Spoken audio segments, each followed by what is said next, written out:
After a long drought of political content, today I'm going to be reviewing and somewhat covering the highlights of the 2024 first Republican presidential debate because, of course, this has been my wheelhouse for several years at this point, and moreover, we're talking about a certain wedge issue when it comes to the complete domination by Vivek Ramaswamy, who's an Indian, and basically the fact that he's dishing it out better than any of these white candidates, and how a lot of people are upset about that, and how I might be upset by the fact that he probably smells bad, but not so much that he's brown, because he's kind of on my team, even if I am way higher in the hierarchy than he is. Now, granted, I have met him before. He doesn't actually smell that bad. Shook his hand. Not horrible. He does have the Vegeta hairline, though. Anyway, let's try to get to the bottom of this highlight, and then I can actually give you some more pressing commentary in regards to this guy. So let's go ahead and show you what I'm working with.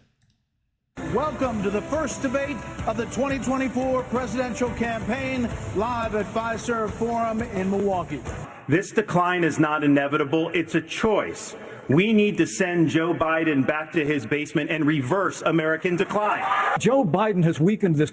Already really weak sauce, because on one hand, you're already saying, like, this is all about Joe Biden. But realistically, everybody in the Republican primary already hates Joe Biden. So there really isn't so much of a need to have this sort of A-logging of Joe because, again, everybody already is on the same page. We already agreed to the same premise that everything's not going well right now. What you ought to do if you're Ron DeSantis or anybody else for that matter is to make yourself point out, to shine like a bright star. Because when you have somebody like Donald Trump, playing the straight man is not going to work, especially when you're this like relatively small person like Ron DeSantis, who's completely facially unremarkable and just technically at the very basis of his nature, it does not have an ounce of charisma. And that really tells you something. It dictates a truth that has been passed down by generations. And that is that ostensibly a person without the sort of enigma, without the sort of charisma that somebody like Trump possesses, ought to have some huge bevy of like clout. He evidently does not possess. And so now we're looking at somebody who's faltering.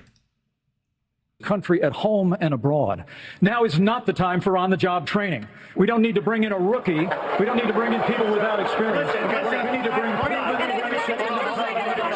Let us be honest as Republicans. I'm the only person on the stage who isn't bought and paid for, so I can say this. The climate change agenda is a hoax. The climate change agenda is a hoax. See, that might be optically really stupid to say in the presidential debate when you're trying to win over suburban moms or whatever. But the fact is that made him stand out. If your ultimate goal for somebody like Vivek Ramaswamy, who frankly isn't that high in the polls, but is at a mere 7.2% as of this most recent one, then you could really ascertain why he's trying to say provocative things. And so the DeSantis people can point out on a Twitter post, which I saw reposted, that ostensibly, this guy said he believed in climate change 6 months ago, but now he's saying it isn't. Well, at least people are bringing up his name, because that's what you need. You need clout, you need attention, you need to get buy-in in the media. That's what Donald Trump did 7 years ago in 2015, 2016. That is the sort of thing you need to do. And so playing the straight man when you're already losing is not the winning strategy. You can only play the straight man and like the adult in the room if you're already the adult, but instead you're like the kid trying to look presidential. It's not going to work out that way. So actually, credit to Vivek for saying something that might be pretty stupid politically, but generally is something that will provoke the attention of people, which is what you need. Sounds like ChatGPT standing up here. And the last person in one of these debates, Brett, who stood in the middle of the stage and said, "What's a skinny guy with an odd last name doing up here?" was Barack Obama, and I'm afraid we're dealing with the same type of amateur standing on stage tonight. Okay, first of all, I know what book he's referring to. It was made by, I believe, Howard Klein. It's called The Amateur in 2011. This guy, Howard Klein, was talking about how Obama was like this charismatic, younger guy, but he was a complete charlatan and sophist, and that he didn't know what he was getting into, and that he was a consummate douchebag, and therefore he ought not be lauded as this like competent president. But the fact is that there's really not much, just even superficially, how much is Vivek Ramaswamy like Obama? Yes, he's young. Yes, he's like a minority. But I mean, generally, aside from that, how are they really similar? And you might say, well, they have the same vocal charisma and that they speak well. And it's like, well, I mean, you could say that about literally anybody, including Donald Trump. So that kind of brings a point of, okay, then what is this other than resentment by Chris Christie, who would never be compared to Obama because there's at least 400 pounds of difference. They're just in the physicality. And there becomes the issue here. And it gets brought into the light. And that is that inevitably, when you pay attention to what he just said, Chris Christie came off as nothing but just bitter. And moreover, you're going to hear a good zinger coming up right now. I am unapologetically pro-life. Vivek said, you know what, if I were like Obama, you would give me a hug. And that's exactly it. Chris Christie in 2011, I believe, hugged Obama, which was something that he got lambasted for in the media. Of course, because, the Glenn Beck types or whatever who really hated Obama at the time were frankly in a position to hate anybody who gave him any sort of charitability. So that's something that Chris Christie will have to not live down forever, is that he hugged Barack Hussein Obama II. But because my husband was adopted and I had trouble having both of my children, so I'm surrounded by blessings. When it comes to a federal ban, let's be honest with the American people and say it will take 60 Senate votes. It will take a majority of the House. So in order to do that, let's find consensus. To be honest with you, Nikki, you're my friend, but consensus is the opposite of leadership. When the Supreme Court returned this question to the American people, they didn't just send it to the states only. It's not a states only issue. It's a moral issue. Don't make women feel like... Okay, here's the problem with Mike Pence and his delivery is that, the guy, again, presidential, like if you had to make an AI for like a video game, Call of Duty 2042, here's a president. Okay, here you go. 60-year-old white guy, looks like Mike Pence, talks like him too. Sure, that's fine. But what he doesn't have is the knack of Reagan. And again, a lot of these conservatives use Reagan as like the person they glaze, the person that they're trying to muppet and mime as much as humanly possible. But they're not able to do that because they don't have that genteel charm. Again, you're an old, benign-looking old person just like Ronald Reagan. But Michael Pence, you are not charismatic. You're not the grandfather. You're like the stern older uncle that I don't like. And people tend not to resonate with that sort of thing. Moreover, again, he's playing the straight guy. He's playing the guy who is responsible. But again, if Donald Trump is the interesting person and the economy is faulting and everything is going to crap, they're not going to look to the guy who's boring and the same old as the same old. You're basically like the right-wing Joe Biden at that point, which is not the most sexy option. And Joe Biden only was winning the primary when everybody else coincidentally started backing him. So realistically, if there's a huge vacuum of space, sure, a boring candidate can work out, but somebody like Mike Pence cannot survive in a UFC sort of gladiator match, which is exactly what he's presented with now. And so his sort of strategy isn't going to work out. They have to decide on this issue when we don't have 60 Senate votes in the House. 70% of the American people support legislation to ban abortion after a baby is capable of experiencing pain. Okay, this is a bad argument because, Nikki Haley is correct. You cannot ban abortion at the federal level like Mike is saying. Mike is just doing his like televangelist sort of Christian cope.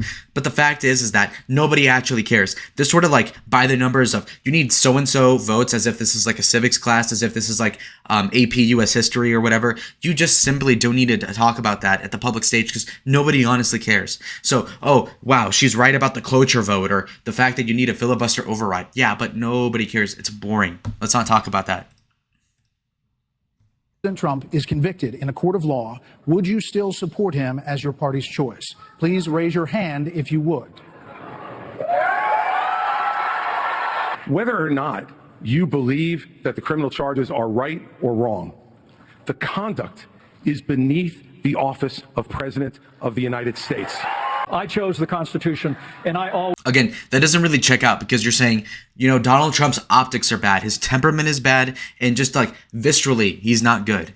But again, that's a very obese gentleman talking about that person as like a bad human being. It's not going to work. If you're a fat motherfucker and you're saying, well, Donald Trump is a bad person. I mean, he's orange and he has blonde hair. Okay, sure, but you're not good looking. Like if Tom Cruise were to say that, okay, that carries some sort of weight here. But you're Chris Christie cream, okay? Not going to work out, man. So just optics wise, don't say that sort of thing. always will. I had no right to overturn the election, and Kamala Harris will have no right to overturn the election when we beat them in 2024. Thank you, Vice President Pence. Nobody believes him when he says that, and that's the problem. So that's going to be your little summary of the debate. Let me present you with my face again. So as I was saying, Vivek Ramaswamy was the only candidate that actually came out with anything that was approximating charisma. Moreover, there's plenty of candidates that shouldn't have even been platformed. First was Doug Burgum, who sucked, wasn't even in the highlight clips at all. It's like a dollar store Glenn Youngkin phenotypically. Looks like if you were to cross Glenn Youngkin with like a Jewish vulture. It doesn't really make sense, but it works out. Anyhow, the other point I wanted to make is that they had somebody like Asa Hutchinson, who was the former governor of Arkansas, I believe, who just plain sucks. He's boring and he is a complete shill for the establishment, and not even in like a cool way like John McCain, where you can understand that, you know, his father was an admiral in the Navy and so was his grandfather, and so you can kind of see why he was born to be a Fed. Whereas with this person, you have no idea where the Hutchinson family comes from. but I haven't Googled it either, so maybe I'm stupid. The other thing I wanted to bring up was also the fact that you're looking at this whole scheme. You're looking at it optically. Nikki Haley, please, let's, her jawline is stronger than mine, which is bad for a woman, you know. Anyway, another thing to bring up is the fact that you're looking, again, Tim Scott, milk dud, by the way, this black guy, bald. He goes around and says nothing profound, tries to do his best Martin Luther King expression, and it's just pathetic. You can't laud this guy as anything impressive. And Ben Carson is a way better black conservative because he at least was a brain surgeon who was, like, I think the first to separate Siamese twins like 20 years ago. So that's utterly remarkable in a respect. Now you look into his backstory and it is kind of weird. He has these like anger management issues. But I mean, he has like this really bad Lifetime movie about his life story that is kind of inspiring. Reminds me of my father, you know, grows up in poverty, goes to MIT or whatever. Again, very cool. But the fact is that, again, not even Ben Carson would lay a dud like Tim Scott, because Tim Scott is like this token black Republican who says nothing out of the ordinary, stands with BLM, stuff like that. Circa 2020, just horrible track record. And then when you're looking at another candidate, again, Nikki Haley, nothing of importance. Talked about like trans people in women's sports. Nobody freaking cares, bro. You know, that's like so 2022. And again, that's like a very white people like suburban mom issue. I could care less personally. You know where I stand. I'm against that sort of thing anyhow. So another thing, let's move on to Ron DeSantis. Ron DeSantis. Okay, this guy, again, he goes and he gets a question that is very specific, kind of like topical, something that you couldn't have prepared for. First in the debate, they didn't show this in the highlight, but they had the the song, which I made a video about called Richmond, North of Richmond, something like this by Oliver Anthony. Now, this is a very popular, trendy song. And they ask, okay, what are your thoughts about the song? Which is, it makes a lot of sense. It's a good way to start off a debate, in my opinion. Kind of unprofessional, but actually interesting for once. So then Ron DeSantis is presented with this sort of thing. And what does he do? He basically is like, well, Joe Biden, something about a basement. It's like, bro, really? Again, so instead of addressing a question as it was laid up for him, just like how anybody else would answer with something actually topical, he discusses Joe Biden, which seems pathetic.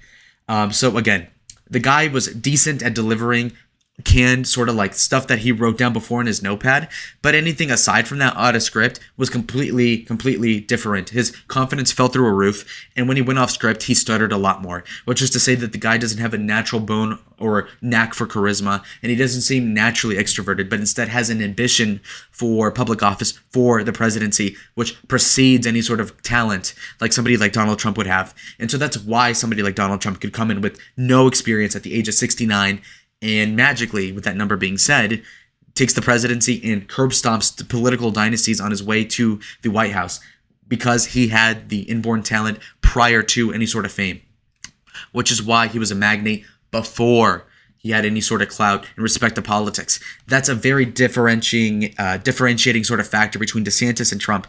So DeSantis cannot really formulate a sort of personality cult that is anything but just antagonistic to Trump. So if you were to look at his biggest supporters on Twitter, these are people that are just paid by the establishment and doubly are also just people that hate Donald Trump. And so if Donald Trump weren't to exist, Ron DeSantis would probably lose 80% of his supporters if you were going to give them other viable options, which is why, his sort of candidacy is propped up at best.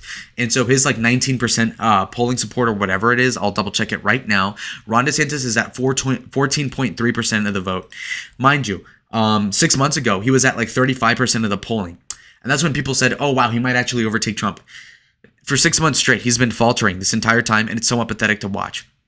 So just generally, right now, I can tell you with confidence that Ron DeSantis is not a good candidate. He's faltering. And again, his debate performance, what he ought to do is say, okay, look, I'm going to mog everybody else in the debate and then also call out Trump for not being in the debate. And so if you were a really good politician, you would say, okay, 10 other people are on stage. I'll destroy all of them. And then at the end say, Donald Trump, I know why you missed out on the debate, why you snubbed us. It's because you know that you would have ended up just like all these other losers. But instead, he phones it in. He just does a bunch of rehearsed lines. Again, no charisma, nothing that convinces you to vote for him. And so it doesn't move the needle much either way. But for the people that were, reluctant Trump supporters that were like, okay, I'll test the waters out, kind of slut it out and see what's on campus. Evidently, nothing popped out off the screen aside from the turd, visually speaking, Vivek Ramaswamy, who instead of a turd laid a nice little egg for us to poach off of.